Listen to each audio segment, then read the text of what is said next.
너희는 더 큰 은사를 사모하라. 내가 또한 가장 좋은 길을 너희에게 보이리라. 아멘. 더 큰 은사를 사모하라.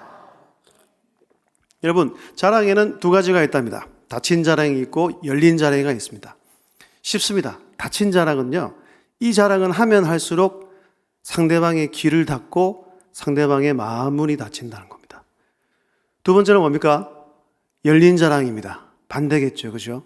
희한하게 이 자랑을 하면 할수록 이 자랑을 듣는 사람에게 위로가 되고 소망이 되고 마음문이 열리고 관계가 깊어진다는 얘기죠.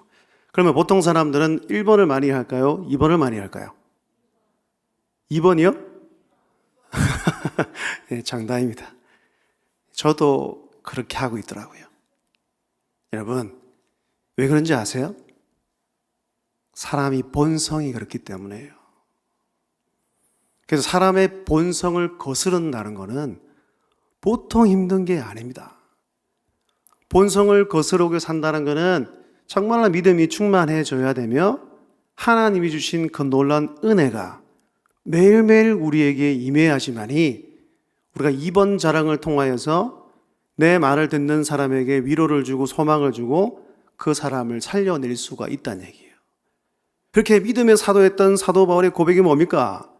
고린도서 15장 31절, 형제들아 내가 그리스도 예수 우리 주 안에서 가진 바 너희에 대한 나의 자랑을 두고 단언하노니 뭐 한다고요? 나는 날마다 죽노라. 할렐루야.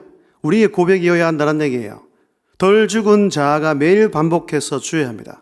날마다 죽는 성도가 되어야 한다는 얘기죠.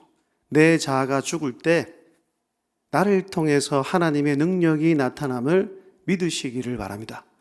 이게 신앙의 정수라는 얘기입니다. 또 갈라디아서 5장 24절 함께 읽겠습니다. 시작. 그리스도 예수의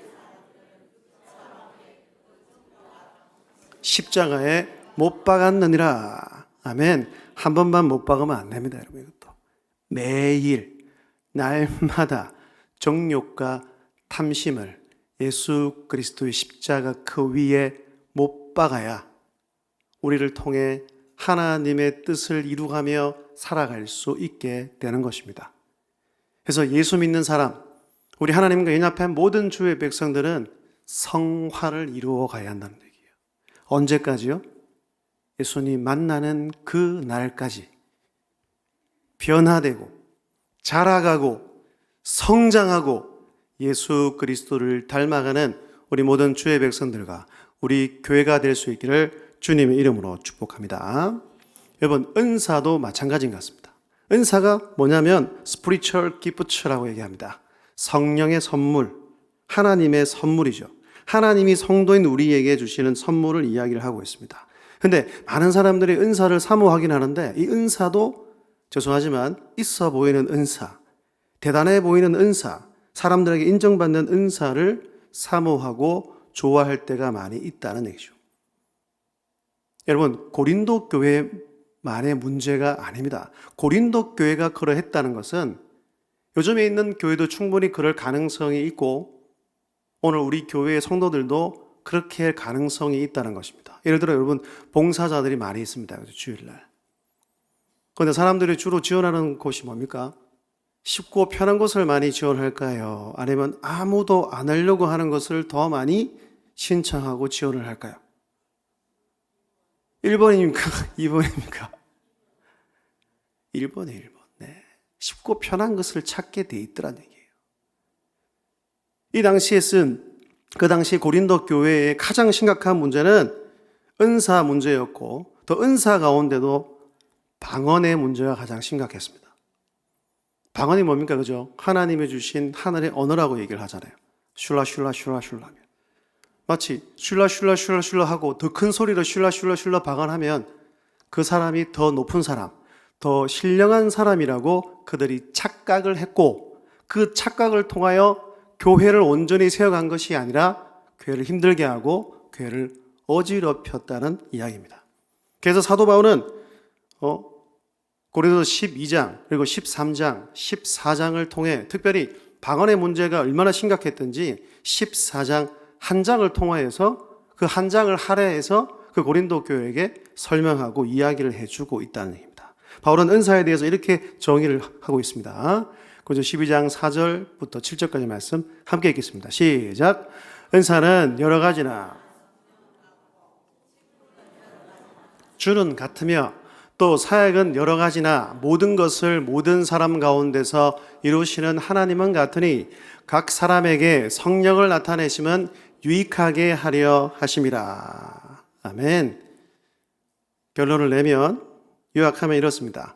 은사의 외적 다양성, 은사는 여러 가지 형태로 존재하는 것입니다. 그죠? 하지만 그 원천, 그 은사를 주시는 분은 삼위일체 하나님 한 분이시고, 그리고 마지막 제일 중요한 거, 그 은사를 주신 목적이 뭡니까? 교회의 유익을 위해서야 한다는 거죠. 여러분, 어떤 일을 할 때, 또 부름을 받았을 때 가장 중요한 것은 목적과 이유이지 않겠습니까? 이 땅에 우리 주님께서 왜 교회를 세우셨습니까? 여러분들 한 명 한 명을 왜 주의 백성으로, 주의 성도로 불러주셨겠습니까? 그리고 이 직분도 마찬가지라는 얘기죠. 여러분, 교회의 직분을 만드신 분은 우리 하나님이십니다. 그죠? 믿으시기 바랍니다. 그러면 교회의 직분을 왜 주셨냐는 거예요. 왜 직분을 허락하셔서 교회에 목사로 세우시고, 장로로 세우시고, 안수 집사로 세우시고, 권사로 세워주셨냐는 겁니다. 에베소서 4장 11절과 12절의 말씀은 이렇게 말씀하고 있습니다. 함께요. 시작.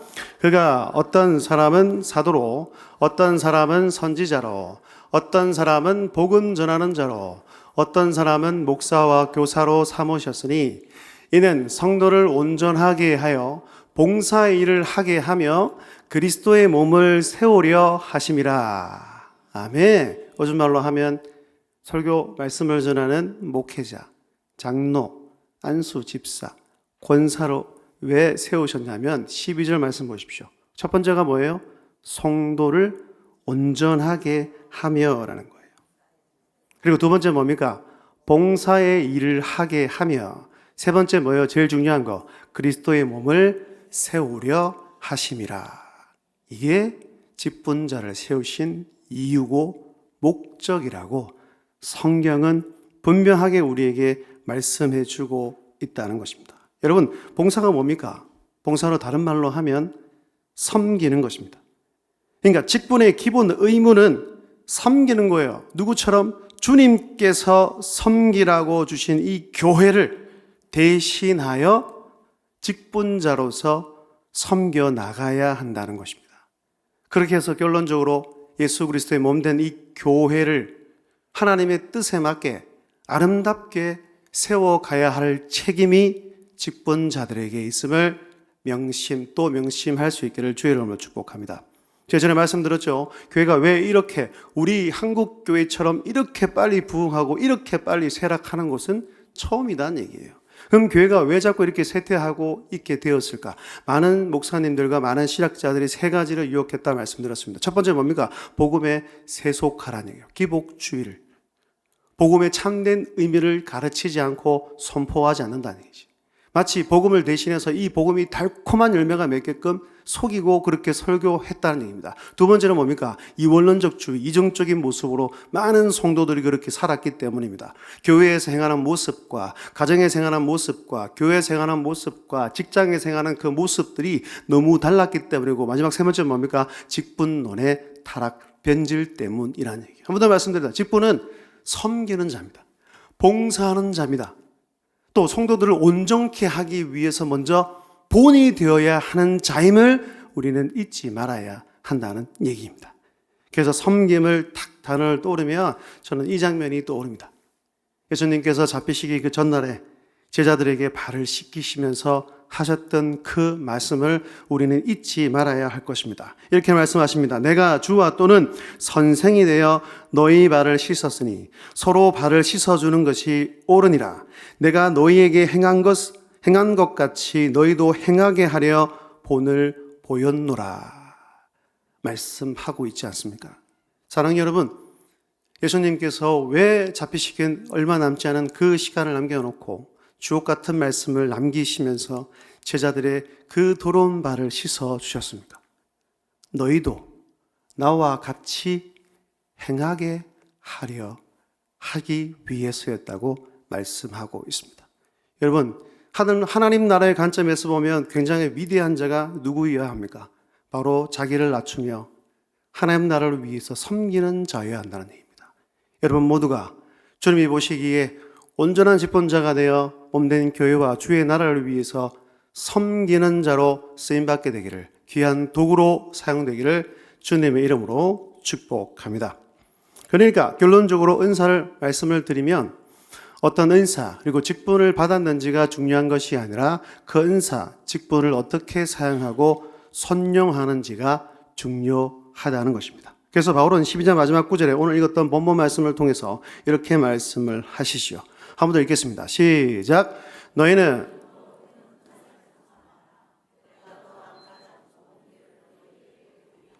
자, 한 번 더 읽겠습니다. 너희는 더욱 큰 은사를 사모하라. 내가 또한 가장 좋은 길을 너희에게 보이리라 고 말씀을 하셨습니다. 이 말은 많은 지식, 많은 능력, 많은 은사를 가지고 있느냐가 중요한 게 아니라 그 은사를 어떠한 마음으로 사용하느냐가 중요함을 우리에게 일깨워주고 있다는 얘기죠. 그러니까 공동체를 유익하게 하는 데에 탁월한 은사가 하나 있는데, 또는 모든 은사를 공동체의 유익으로 끝맺게 하는 은사가 하나가 있는데, 그것이 뭐라고 말씀하고 있는 거예요? 사랑이라는 얘기예요. 사랑. 그러니까 받은 은사, 우리가 받은 직분을 어떻게 사용해야 되냐? 사랑의 동기와 사랑의 마음으로 모든 일을 행하지 않으면 아무 소용이 없다라고 하나님께서는 오늘 우리에게 말씀해 주고 있는 겁니다. 1번입니다. 함께요. 시작. 어떤 은사이든 무슨 일을 하든 사랑이라는 필터와 동기로 해야 한다. 할렐루야. 마음에 꼭 새기셨으면 좋겠습니다. 여러분, 사랑의 동기로 사용되지 않을 때 오히려 교회를 어지럽게 하거나 문제를 일으킬 때가 너무 많이 있다는 것입니다.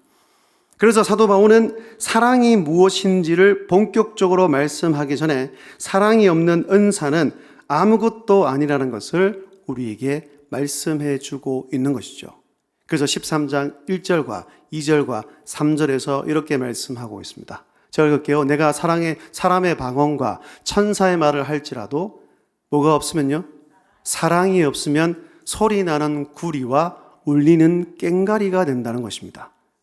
그 사람이 하늘의 언어를 받고 그 당시에 유익했던 수사학과 웅변가처럼 말을 막 천상수처럼 잘할지라도 그 안에 뭐가 없으면, 사랑이 없으면 소리나는 구리와 울리는 꽹가리가 된다는 거예요. 소리나는 구리가 시끄러울까요? 잠잠할까요? 엄청 소음이에요. 소음.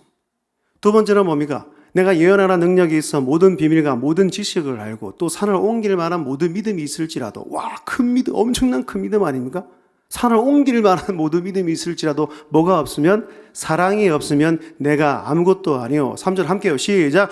내가 내게 있어 모든 것으로 구제하고 또 내 몸을 불사르게 내줄지라도 사랑이 없으면 내게 아무 유익이 없느니라. 아멘. 그러니까 사랑이 없는 구제, 사랑이 없는 봉사, 사랑이 없는 섬김, 사랑이 없는 열심과 수고, 아무 소용이 없고 유익이 없다는 것입니다. 하나님께서 인정하지 않기 때문에 이 모든 것은 헛된 것이다 라고 사도 바울이 고린도 교회를 향하여 편지를 쓰고 있고, 오늘 이 예배를 드리는 오늘 우리에게 말씀을 전해주고 있다는 것입니다.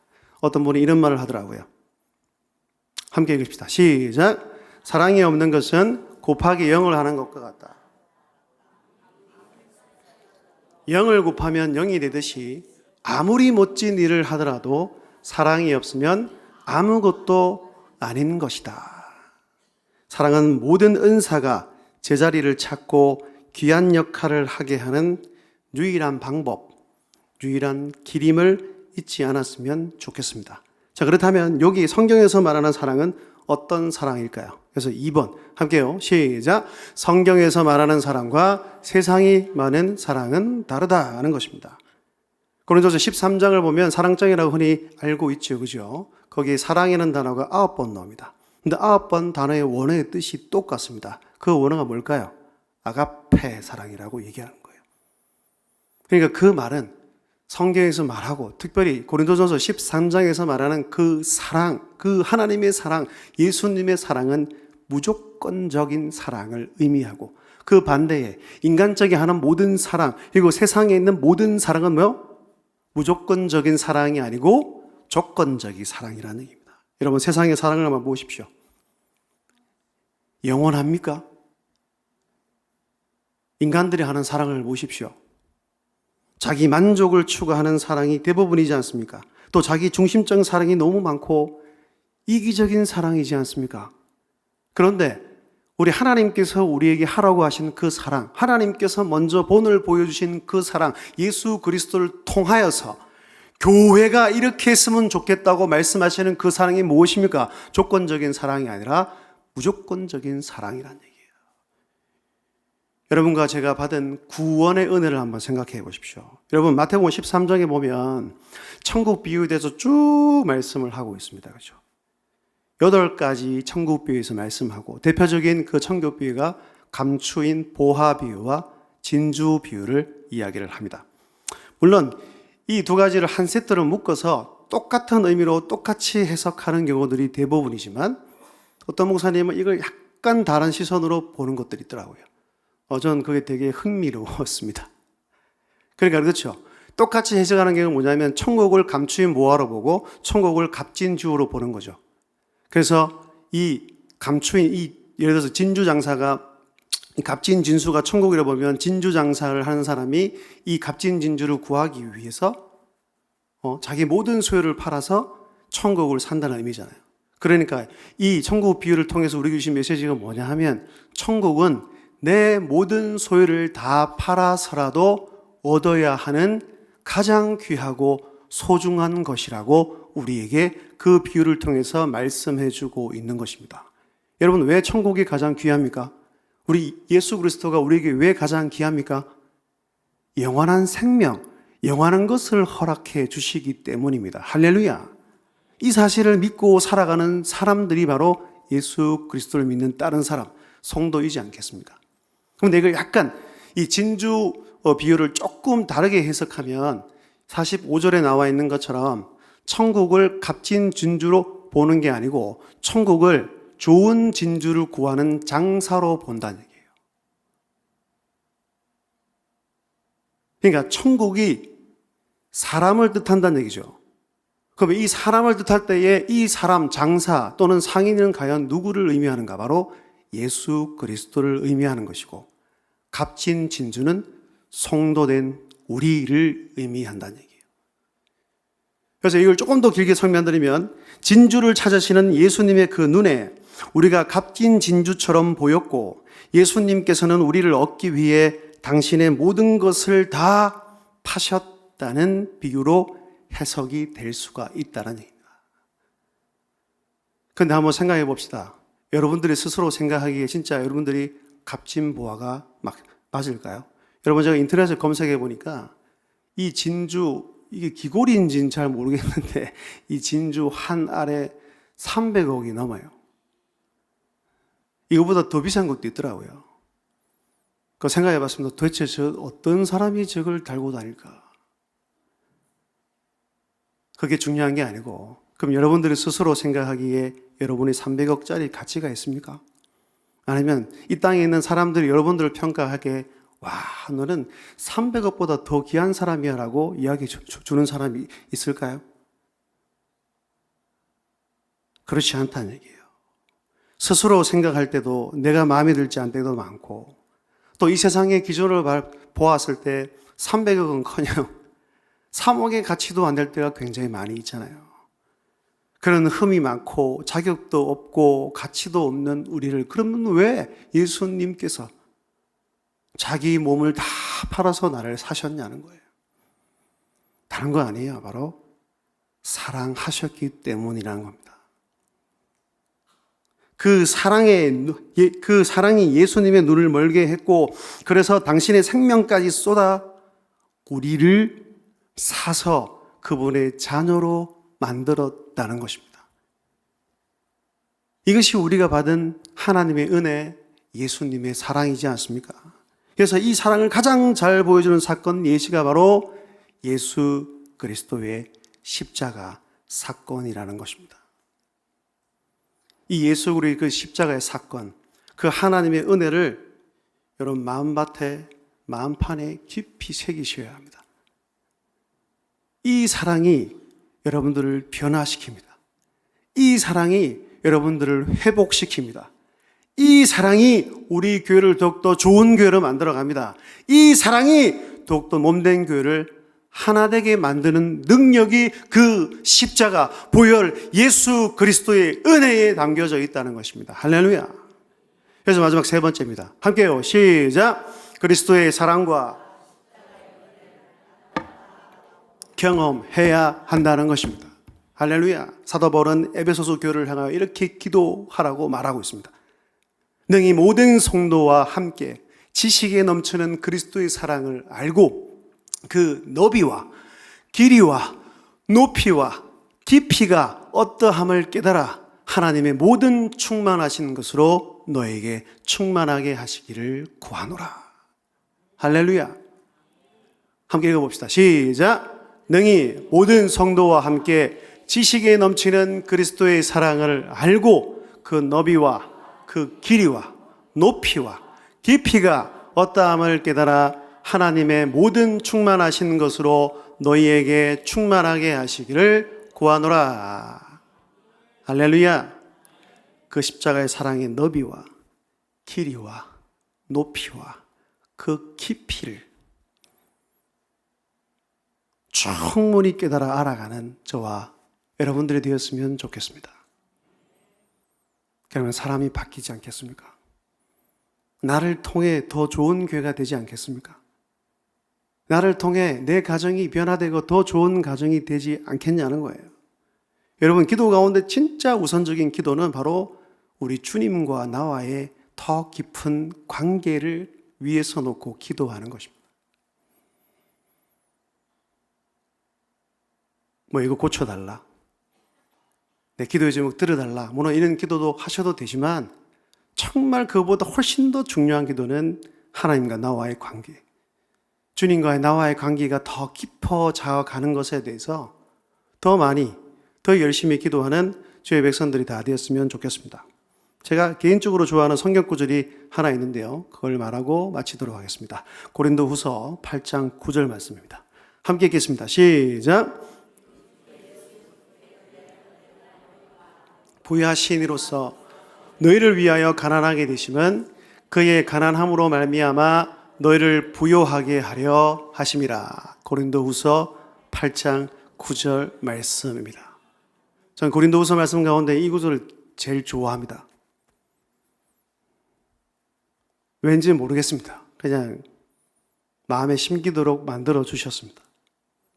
이 말씀을 보면 부요와 가난을 대비해서 설명하고 있죠. 여기서 말하는 부요하신 이는 누구냐면 바로 우리 예수 그리스도를 말하는 겁니다. 그의 말씀 봅니다. 너희를 위하여 가난하게 되심은, 여러분 우리가 믿는 그 예수님은 어떤 분이십니까? 최고로 부유하신 분이잖아요. 하나님의 아들이고, 아니 더 나아가 그분은 하나님의 본체십니다. 세상 모든 것들을 말씀으로 지으셨고 세상 모든 만물이 바로 예수님의 것입니다. 그런데 그분이 우리를 위하여 가난하게 되셨다는 거예요. 그래서 그의 가난함으로 말미암아 우리가 부요한 자가 되었다는 것입니다. 할렐루야. 여러분, 경제적으로 부유하지 않아도 상관이 없습니다. 괜찮습니다. 우리는 영적인 부자가 되었다는 거예요. 그 사랑을 믿으셔야 돼요. 그 사실을 확신해야 됩니다. 그 사실을 확신하면 확신할수록 여러분들이 세상 가운데서 더 담대하게 살아가고 그 십자가의 은혜로 매일 승리자로 살아갈 수 있게 되는 것입니다. 여러분, 우리가 이런 주님의 은혜를 받았잖아요. 그분의 낮아지심과 그분의 희생과 사랑으로 누구보다도 부유한 자가 되었습니다. 우리는 사랑의 부자입니다. 참된 자유를 얻고 진리에 대한 부자입니다. 무엇보다 영원한 생명을 얻었기에 그 어떤 사람, 그 어느 것도 부럽지 않게 되었다는 것입니다. 그러면 이 사실을 아는 자라면 우리 예수님처럼 살아야 되지 않겠냐는 거예요. 부유하신 이가 이 땅에 오셔서 자기 몸까지 희생하시면서 나를 부유한 자로 만들어 주셨는데, 다른 말로 하면 이 사랑이 행함이 있는 사랑을 통하여 우리를 건져내시고 우리를 살려주셨는데, 그러면 이 사랑을 안다면 우리는 어떻게 해야 합니까? 가만히 있어야 합니까? 말로 해야 합니까? 말로 하는 사랑도 때로는 필요하겠죠. 하지만 예수님처럼 행해 보라는 얘기예요. 사도 바울도 얘기를 하잖아요. 주는 것이 받는 것보다 복이 있다라고 말씀합니다. 진짜 예수 잘 믿는 사람들 한번 보십시오. 성숙한 그리스도인을 한번 보십시오. 내가 움켜쥐는 것, 내가 더욱더 가져서 그 재물을 모으는 것보다 내 손을 펴서 예수님이 행하시는 것처럼 흘려보내는 복의 통로로 사는 것에 대해서 오히려 더 감사하고 기뻐하더라는 것입니다. 저는 우리 교인들이, 우리 성도들이 우리 예수님께서 행하셨다는 것처럼 행함이 있는 사랑을 통하여 받은 은혜를 흘려보내는 모든 그리스도인들이 다 되었으면 좋겠습니다. 그런데 이것은 나의 결심만으로, 나의 의지만으로는 부족하더라고요. 그래서 하나님의 은혜가 필요한 겁니다. 그 은혜를 위해서 기도하십시오. 또 십자가의 사랑이 내 안에 온전히 머물 수 있도록 무엇보다 성령으로 충만할 수 있도록 기도하십시오. 그러면 우리 하나님께서 여러분들의 그런 마음을 주셔서 자연스럽게 흘러내려가 내가 갖고 있는 것을 나누고 그 사람을 위해서 희생하고 가난한 사람을 돕고 가장 중요한 예수 그리스도 복음을 증거하는 자로 살아가게 될 줄로 믿습니다. 마태복음 5장 16절입니다. 함께요. 시작. 이같이 너희 빛이 사람 앞에 비치게 하여 그들로 너희 착한 행실을 보고 하늘에 계신 너희 아버지께 영광을 돌리게 하라. 할렐루야. 빛이 이꼬르 착한 행실, 이꼬르 뭐예요? 아버지께 영광이 된다는 얘기예요. 남은 한 주간도 여러분들의 이런 착한 행실, 삶을 통해 하나님께 영광을 드리는 우리 모든 주의 백성들이 다 되시기를 주의 이름으로 축복합니다. 그리하여 우리 교회가 좋은 교회가 되었으면 좋겠습니다. 성경적으로 봤을 때도 너무나 훌륭한 교회, 무엇보다 건강한 교회가 되어 주님처럼 낮은 자리에 가고 힘든 것을 먼저 선택할 줄 아는 성도들, 내 옆에 있는 어렵게 사는 이웃과 내 믿음의 친구와 동료들이 있다면 두 손 두 발 뻗고 다 나아가서 도와줄 줄도 알고 그들을 위로해 줄 줄도 알고 또 무엇보다 이 교회가 말씀 안에 충만해져서 진리 위에 가득 차는 잘 세워지는 교회가 되었으면 좋겠습니다. 우리 마지막 때를 살아가지 않습니까? 얼마나 위험한 것들이 많이 있습니까? 10월 27일 날 연합 예배를 하는 이유가 뭡니까? 예? 진리를 선포하는 날입니다. 그날은.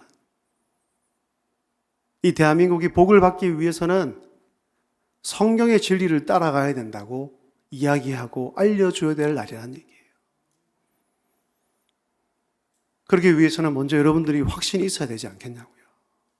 확신 있으세요? 말씀을 따라가겠다. 내가 진짜 예수 그리스도 그 십자가 은혜만을 붙잡고 가겠다. 예수님 한 분만으로 만족하는 삶을 살겠다. 진짜 이게 맞냐고요?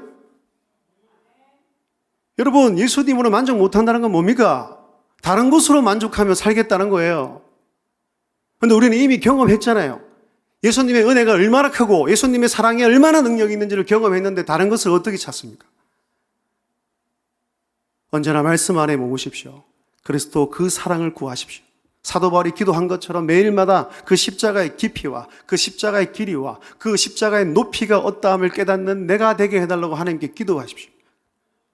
그런 가운데 여러분들이 변화되고 우리 교회도 바뀌게 된다는 얘기예요. 그래서 이 세상에 나아가서도 진리만 붙잡고 끝까지 예수님 오실 그날까지 그 믿음의 길을 향해서 달려가는 믿음의 경주자들이 다 될 수 있기를 주님의 이름으로 축복합니다. 건강한 교회, 좋은 교회가 되기 위해서는 다른 말로 하면 뭡니까? 교회인 내가 변화되어야 된다는 거예요. 이것은 예배당입니다. 진짜 중요한 교회가 누구입니까, 여러분? 저와 여러분들이라는 거예요. 남은 3일도 성령의 능력으로 이 땅 가운데서 거룩한 성전으로 살아갑시다. 네. 교회되어 살아가자고요. 삶의 터전 가운데서도 그 삶을 통해 하나님께 예배하는 예배자로 살아가자는 거예요.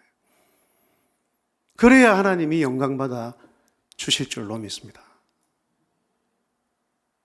하나님은 속일 수가 없습니다. 그런 척하면 언젠가 다 들통나더라고요. 그는 무늬만 비슷한 그런 그리스도인이 아니라 진짜 하나님이 보시기에 참된 예배자, 참된 믿음의 소유자, 참된 그리스도인이 되어야 된다는 겁니다. 그걸 위해 날마다 기도하고 함께 모여서 예배하고 또 부흥의 은혜를 달라고 소리쳐 통성으로 기도하는 또 찬양하는 저와 우리 교회가 될 수 있기를 주님의 이름으로 축복합니다.